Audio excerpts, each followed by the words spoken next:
Can Japan, Taiwan, and the Philippines actually make China think twice? That's the quiet question hovering over nearly every strategic discussion in East Asia today. Not whether they can beat China, not whether they can outspend it. The real question is simpler and more serious. Can they make Beijing hesitate? Because deterrence isn't about dramatic speeches or flashy military drills. It's about cold math. It's about whether the cost of taking action starts to look painfully high. And if there's a backbone holding this emerging triangle together, it's Japan. Japan is the only one of the three with full-spectrum advanced military capabilities. That's not a small detail, it's the foundation. Tokyo fields a highly modern navy, advanced air power, layered missile defense systems, and increasingly credible counter-strike capabilities. Technologically, it operates in the same league as top-tier Western militaries. That gives this triangle real structural weight. Then, there's the economic muscle. With a GDP hovering around $4 trillion, Japan remains one of the largest economies on Earth. Unlike smaller regional players, it has the financial depth to sustain long-term strategic competition. Defense spending is climbing steadily, projected to reach roughly $70 to $75 billion in 2025, with a commitment to hit 2% of GDP by 2027. That shift alone marks one of the most significant strategic pivots in Japan's post-World War II history. But here's what really makes Tokyo different. Its industrial engine, shipbuilding, aerospace, advanced missile systems, radar technologies, semiconductor manufacturing. These aren't abstract strengths. They translate directly into military resilience. In a prolonged competition, the side that can build, repair, replenish, and innovate consistently is the side that endures. And Japan isn't just building for itself anymore. Through defense cooperation, technology sharing, and operational integration, Tokyo is quietly enabling partners. It's multiplying capability across the region. That's a force multiplier few people talk about, but it matters. If deterrence is going to work in East Asia, it has to be credible. Japan brings that credibility. It has deep alliance ties with the United States, expanding operational coordination with the Philippines, and direct strategic stakes tied to the security of Taiwan. Instability in the Taiwan Strait would immediately affect Japan's southwestern islands and critical sea lanes. So, when we ask whether this triangle can deter China, the first question is simple. Is Japan committed, capable, and steady? Right now, the answer appears to be yes. But here's where it gets interesting. Does Japan's strength, combined with Taiwan's geographic centrality and the Philippines' maritime positioning, create enough integrated resistance to shift Beijing's risk calculus? Now let's talk hard power. Because when it comes to deterrence, ships and submarines aren't symbolic. They're decisive. The Japan Maritime Self-Defense Force isn't ceremonial. It's operationally serious. Japan fields around 50 major surface combatants, modern destroyers, and frigates equipped with advanced sensors, anti-submarine warfare systems, and layered air defense. These vessels are built for high-end conflict, not routine patrols. Then, there are the 8 Aegis-equipped destroyers. That's significant. Aegis systems provide ballistic missile defense, the ability to detect, track, and potentially intercept incoming missile threats. In a region where missile stockpiles are growing fast, that defensive shield complicates any adversary's first strike calculations. Below the surface, Japan operates roughly 22 advanced diesel-electric submarines, including the ultra-quiet Soryu and newer Taigei classes. These boats are optimized for the complex underwater geography of the East China Sea. Submarines are more than weapons. They're uncertainty machines. You never know exactly where they are. And that uncertainty forces caution. Then, there are the 2 Izumo-class helicopter carriers. They're being modified to operate F-35B short takeoff and vertical landing fighters, effectively giving Japan light aircraft carrier capability. That extends air power beyond land bases and increases flexibility around the Ryukyu island chain and potentially in broader regional contingencies. Put simply, Japan operates one of the most capable navies in Asia outside the United States. That's not hype. That's structural reality.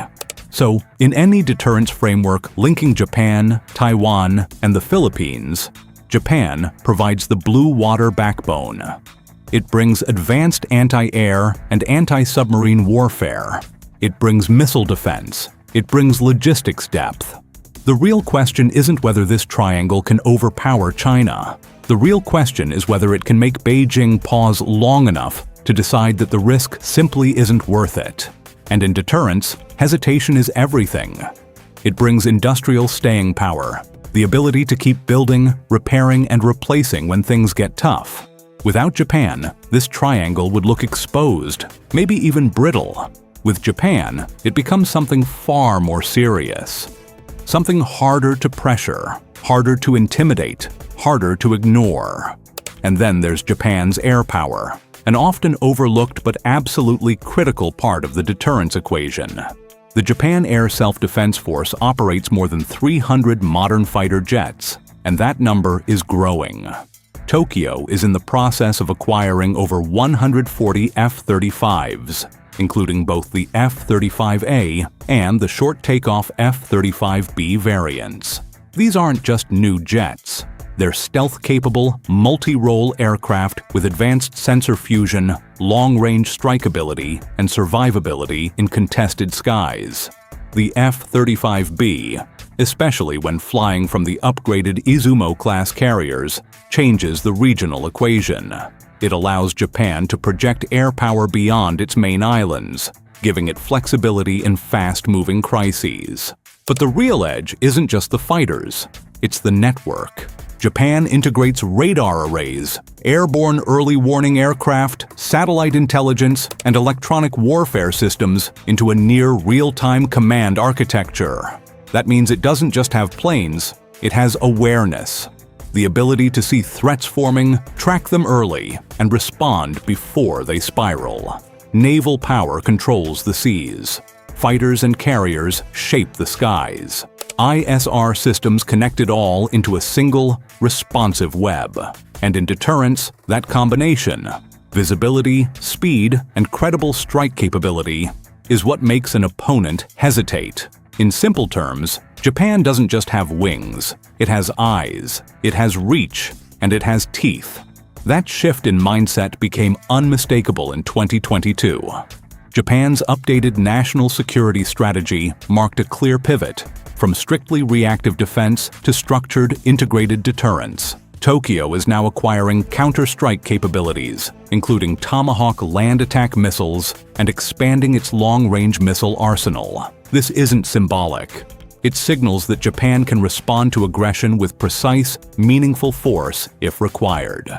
The alliance with the United States remains central, ensuring interoperability, advanced technology access, and extended deterrence. But Japan isn't stopping there. It's increasingly conducting trilateral exercises with the Philippines, often in waters near Taiwan. These drills sharpen coordination, tighten readiness, and send unmistakable signals. Regional security is shared, and aggression won't go unanswered. After decades defined by reactive pacifism, Japan is moving toward integrated deterrence. Advanced hardware, tight alliances, and deliberate strategic messaging working together. Now contrast that with Taiwan. Unlike Japan, Taiwan isn't trying to project power across oceans. Its strategy is different, focused, relentless, denial.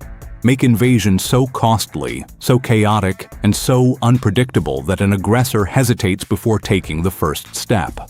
Taiwan's economy is smaller, roughly $800 billion in GDP, but its global importance is enormous. More than 60% of the world's semiconductors come from Taiwan, and TSMC alone produces over 90% of the most advanced chips on Earth. That makes Taiwan more than a regional actor. It's a keystone in the global technology supply chain. Any conflict there wouldn't stay local. It would ripple across the global economy within days. Militarily, Taiwan maintains around 170,000 active personnel, backed by a reserve force that's being restructured for higher readiness. Conscription has been extended to 1 year, reflecting a serious push to strengthen preparedness. Its air defenses include Patriot PAC-3 systems and the indigenous Skybow program. It's expanding anti-ship missile inventories, including Xiongfeng-2 and 3 systems designed to strike invading fleets before they reach shore. Taiwan operates 4 submarines, with indigenous programs underway.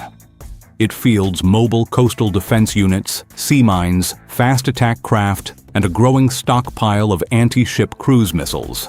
The doctrine is clear: deny access, raise the cost, exploit geography, make invasion prohibitively expensive.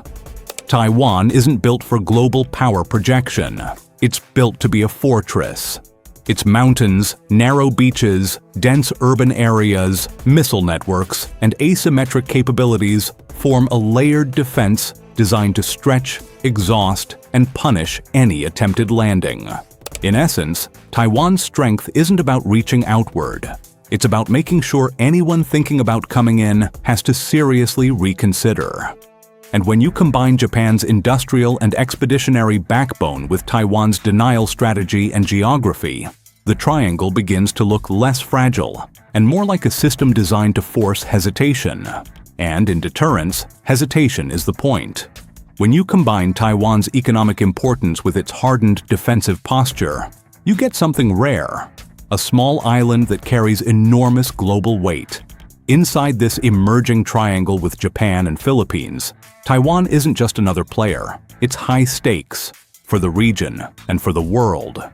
Now, the Philippines doesn't have Japan's firepower. It doesn't have Taiwan's advanced tech shield either. But its value, undeniable. Its power isn't about how many ships it fields.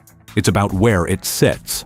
The Philippines straddles key maritime choke points linking the South China Sea, the Philippine Sea, and the Bashi Channel. In any conflict scenario, that geography becomes leverage. It can complicate Chinese naval movements, disrupt force flow, and give Allied coordination a serious edge. Economically, Manila is smaller, about a $440 billion GDP, with a defense budget in the $4 to $5 billion range, though steadily rising. Through its Armed Forces Modernization Program, it's upgrading step by step. Not flashy, not dramatic, but consistent. It may not project high-end power across oceans, but it's building something more practical: layered deterrence and tighter integration with partners. Militarily, the Philippines still has limits. Its Navy fields only a handful of major surface combatants. Its Air Force relies on F-A-50 light fighters from South Korea. But that's not the full picture. Recent investments in coastal radar and ISR systems, especially with Japanese support, are boosting maritime domain awareness. Add to that 9 Enhanced Defense Cooperation Agreement (EDCA) access sites with the United States, and suddenly the map looks different. Those sites increase flexibility, they improve readiness, they deepen coordination, and in strategy, geography plus cooperation can outweigh raw capability.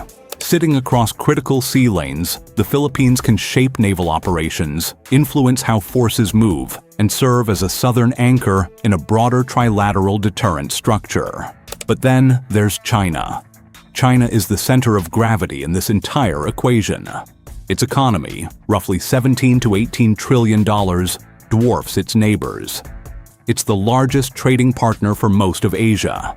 That economic footprint translates into financial leverage across ASEAN, giving Beijing tools to shape decisions without ever firing a shot. Militarily, the modernization pace is staggering. The People's Liberation Army Navy, PLAN, is now the largest navy in the world by ship count, over 370 vessels. That includes 3 aircraft carriers, Liaoning, Shandong, and Fujian, dozens of advanced destroyers and frigates, a growing submarine fleet, including nuclear-powered boats. Layered on top is a formidable missile arsenal, DF-21, D carrier killer systems, and DF-26 intermediate-range missiles, forming a dense anti-access/area denial umbrella designed to push adversaries back. In the air, China fields more than 2,000 combat aircraft, including J-25th generation stealth fighters. Near its coastline, it can dominate escalation quickly. So how does deterrence work against that scale? It comes down to three things: capability, credibility, and cohesion. Individually, Japan, Taiwan, or the Philippines cannot deter China. Japan brings high-end naval and air power. Taiwan brings hardened denial defenses. The Philippines brings strategic geography and choke points. Together, they don't match China ship for ship or plane for plane. But they create complexity. They force Beijing to divide attention, allocate resources across multiple axes, and manage risk on several fronts at once. And then there's the decisive factor: the United States. Without Washington's backing, the triangle's deterrent value drops sharply. With U.S. integration, everything changes. Japan's navy meshes with American naval power. The Philippines becomes a logistics and staging hub. Taiwan's denial strategy gains reinforcement and credibility. The triangle only becomes truly credible inside a broader alliance network. Geography amplifies that effect. If coordinated, Japan controls northern access routes. Taiwan anchors the center of the Taiwan Strait. The Philippines pressures the southern approaches through the Bashi Channel. Multi-axis pressure increases uncertainty, and uncertainty raises costs. That's deterrence. But let's be clear, this triangle has weaknesses. There's no formal trilateral defense treaty. The Philippines faces political volatility. Taiwan remains diplomatically isolated. Japan operates under constitutional constraints. And China holds deep economic leverage over all three. Cohesion isn't automatic. It has to be maintained constantly. So can Japan, Taiwan, and the Philippines deter China? Not alone, possibly together. Credibly, only with U.S. integration. And here's the key point: deterrence isn't about defeating China outright. It's about raising the cost of aggression. It's about complicating PLA planning. It's about increasing escalation risks and stretching timelines until conflict looks unpredictable and prolonged. The triangle's strength isn't symmetrical, it's structural. Geography, alliance networks, asymmetric defenses, maritime choke points, integrated ISR, and missile denial. The real question isn't whether they can overpower China. It's whether they can make aggression look irrational. And strategically, that's exactly what deterrence is designed to do.